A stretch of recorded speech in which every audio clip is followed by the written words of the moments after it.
इस वीडियो में जो सेटअप दिख रहा है वो हाई वोल्टेज इंसुलेटर या केबल सीलिंग एंड है, जो सबस्टेशन और पावर ट्रांसमिशन सिस्टम का एक बहुत इंपॉर्टेंट पार्ट होता है। इस टाइप के इंसुलेटर का मैं काम होता है हाई वोल्टेज कंडक्टर को ग्राउंड से इलेक्ट्रिकली आइसोलेट करना और लीकेज करंट को कंट्रोल में रखना। इंसुलेटर की रिब्ड या शेड डिजाइन का पर्पस होता है सरफेस क्रीपेज डिस्टेंस बढ़ाना, जिसे फ्लैशओवर का रिस्क कम हो जाता है, स्पेशली इंडियन क्लाइमेटिक कंडीशंस जैसे डस्ट, ह्यूमिडिटी और पोल्यूशन में।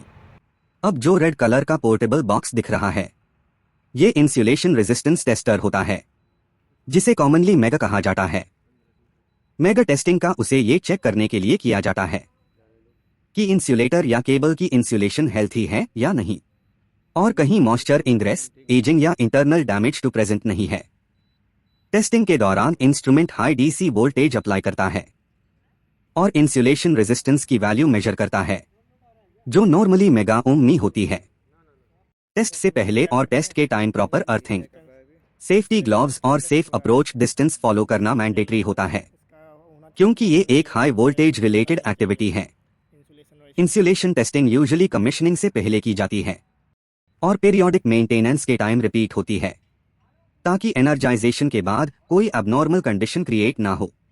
अगर insulation resistance value standard limit के अंदर होती है तभी इक्विपमेंट को सर्विस में लेने की परमिशन दी जाती है, वरना करेक्टिव एक्शन लेना जरूरी होता है।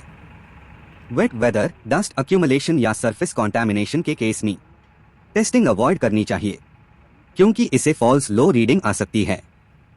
पुअर इंसुलेशन डायरेक्टली ट्रिपिंग, फ्लैशओवर या कॉस्टली इक्विपमेंट फेलियर का रीजन बन सकती है।